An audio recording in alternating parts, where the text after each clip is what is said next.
Hi,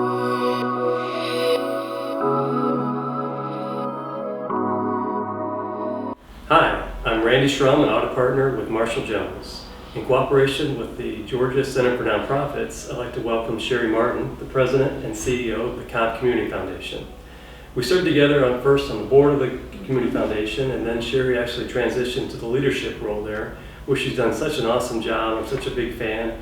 And one of the ways that I appreciate her is her passion for what a community foundation does, as well as how a community foundation helps the numerous nonprofits in our community. So in our previous video, we learned about donor advised funds.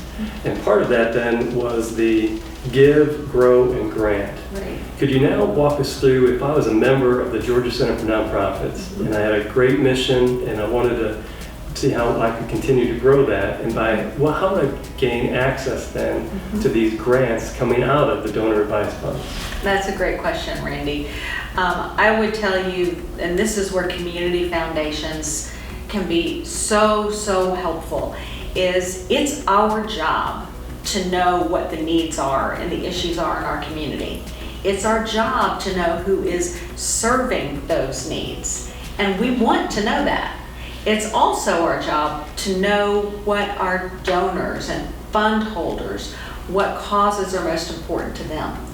So if we have a relationship with a nonprofit, and when I talk about a relationship, I mean pick up the phone, call us, tell us who you are and what you do, invite us to come out for a site visit. We want to do that. We welcome that because it helps us to know more who is doing what in our community, who is doing what work, but then we're also able to turn around and share that information with our fund holders. So one of our taglines is connecting donors who care to causes that matter. That's exactly what we do.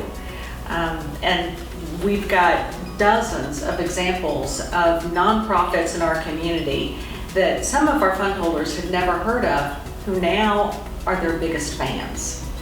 I mean, the other thing that I would tell you is it's not uncommon when a nonprofit receives a grant from a donor advised fund that they just send the normal acknowledgement that actually ends up coming back to us. And then we get on their mailing list for what came out of that donor advised fund.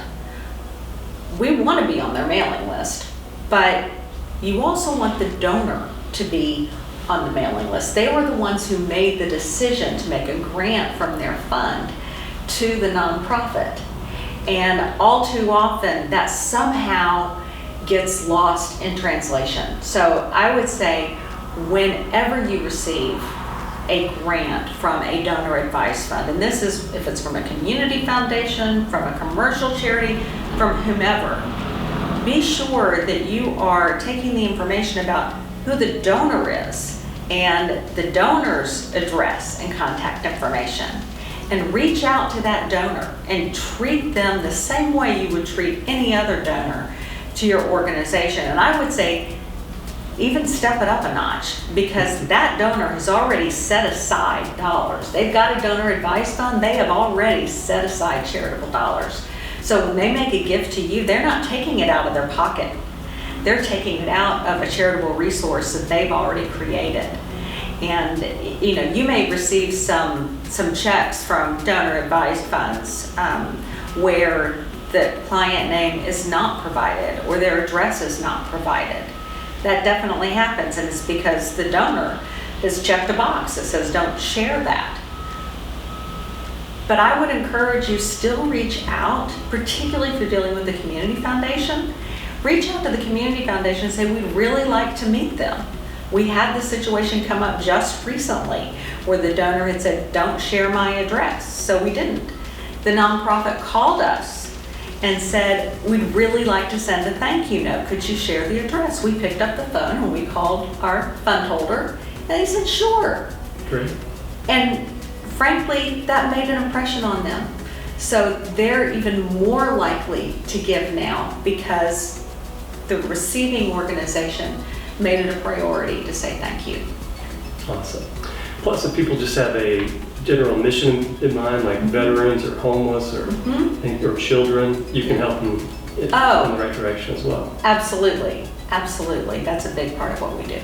Shari, one other question we've had is how could a nonprofit, or why should a nonprofit reach out to a community foundation? Well, in addition to just being known so we can connect you with fund holders, many community foundations are going to have numerous training opportunities, numerous training sessions to learn about how to identify and reach out to donor advised fund holders, the different fundraising ideas. But there's also within that a networking opportunity. And one of the things that we have observed with nonprofits, and I will say COVID has changed this, but it's still there to some extent, is that, every nonprofit is stretched for resources. I don't care who they are. They're stretched for resources. And they have a tendency to focus on everything that they're doing and their mission and not really look at what everybody else is doing. And so there are so many opportunities for nonprofits to collaborate. When you work with a community foundation, they create opportunities for nonprofits to come together. And in fact, it's not at all uncommon. We have done this where we will reach out to different nonprofits and say, hey, we think it would be great if you guys work together on these issues. Nice. And let me just tell you, donors love to hear about collaboration. Very much. Love to hear about collaboration. So, it's training opportunities, it's exposure, it's the opportunities for collaboration and networking. And of course, the last one is that community foundations also give grants. And the better we know you, yes, our judgments on who receives grants is to be limited to what is on the application.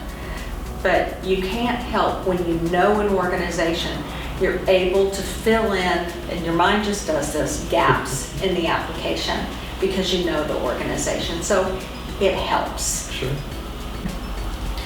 Shari, another question we have is perhaps a nonprofit doesn't feel they're large enough to reach out to a community foundation. Would that be something that would stop them, or should they still reach out? Reach out. There's no such thing is too small. There is no such thing.